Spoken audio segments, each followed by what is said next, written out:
19 رمضان 40 ہجری کوفے کی مسجد کا محراب کائنات کے سب سے بڑی شخصیت نے سر سجدے میں رکھ کے ایک ایسا جملہ کہا جسے آج تک تاریخ انسانیت جھٹلانے کے باوجود بھی نہ بھلا سکی۔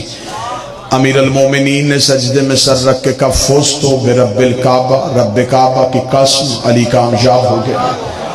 یہ علی کا جملہ آج بھی تاریخ انسانیت کے ذہن میں سوالیہ نشان بن کے موجود ہے۔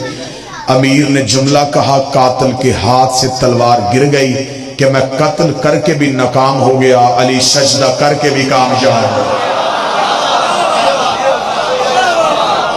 علی کامیاب ہو گئے اور قاتل ناکام ہو گیا۔ بسم اللہ۔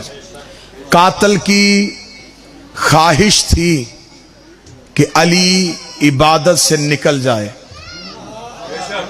قاتل یہ سوچ کے آیا تھا کہ وار دروازے پہ نہیں کروں، تلوار کا وار میدان پہ نہ کروں، علی کو مصلی پہ وار کروں تاکہ علی عبادت سے نکل جائے۔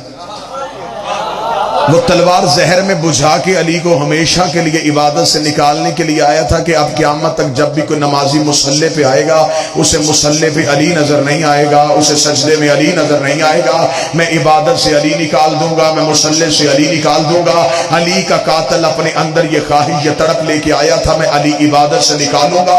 اس نے سر پہ وار کیا، علی نے مصلی کی زین کو نہ چھوڑا، علی نے مصلی کی زین کو نہ چھوڑ کے مورخ کو لکھنے میں مجبور کر دیا، علی نمازی کا نام نہیں، علی نماز کا نام۔